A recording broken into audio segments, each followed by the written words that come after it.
Chapter 6, Eric the Red. From You Know It, Voyage with the Vikings. The reindeer were now forgotten. The cousins had new worries. The two Vikings rode up close and got off their horses. Patrick studied them. They were very tall. One was older and had red hair, lots of red hair. It hung to his shoulders. He also had a bushy beard. Even the skin on his face was red from the sun and wind. The other man was younger with blonde hair and fair skin. Beth thought the younger Viking was handsome. The older one looked fierce. The hunters slowly moved to the cousins. The younger one put an arrow in his bow.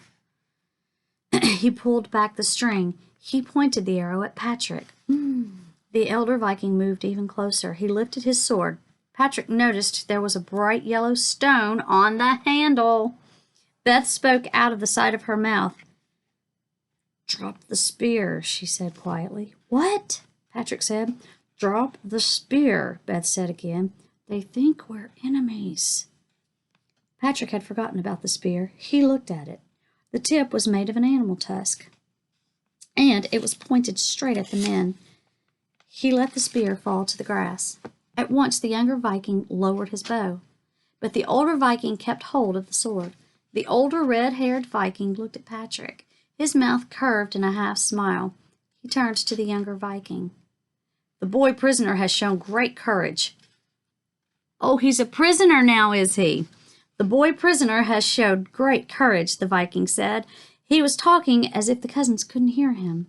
"The boy had no fear of the reindeer," he said. "He must be Norse, a Viking. He has the light hair." The red Viking studied Beth for a moment. He did not seem pleased. "The girl prisoner is small and dark-haired," the man said. "She has the look of a house slave." Beth frowned. She wanted to protest, but she was too shocked to speak. "Who are you?" Patrick asked.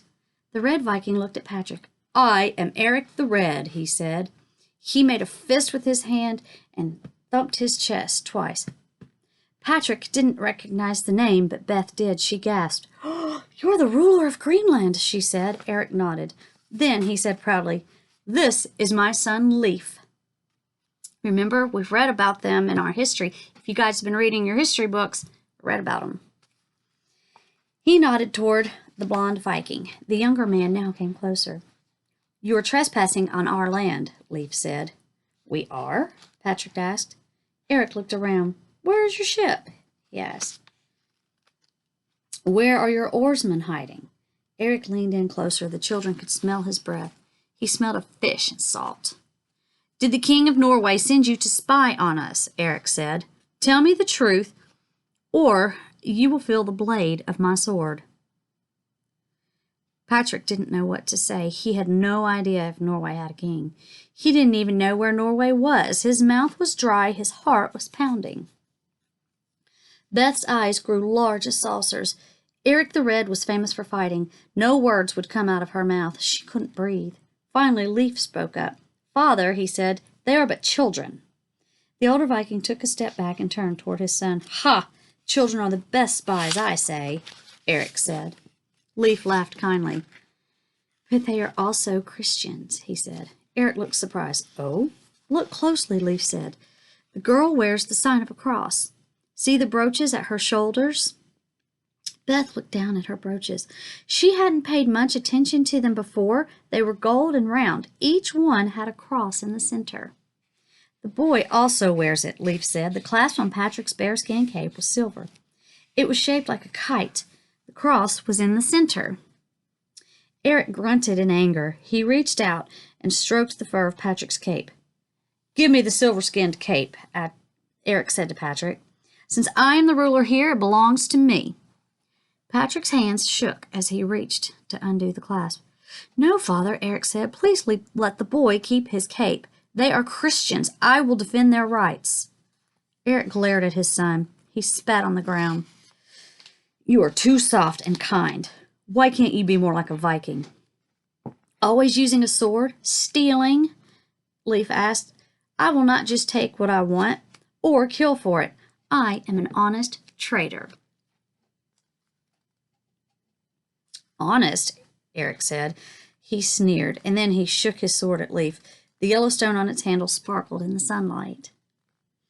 He shouted, "You cheated me! I sent you to Norway to trade goods, but you brought back a new god, the God of the Cross." "Jesus the Christ," Leaf said. Leaf looked at his father. The son's face was full of concern and hurt. Beth thought that this must be an old argument between them. Eric spat on the ground again. "Your Christ is a God of peace, not war. He has no place in Greenland." Eric shook his sword one last time. Then he seemed to give up. He slid his weapon into its holder. He turned on his heel, walked over to his horse, and climbed on. "You may watch over these children," Eric said to Leaf, "but if I ever find them alone, I will take them as slaves." Oh boy. End of chapter 6. It's getting good.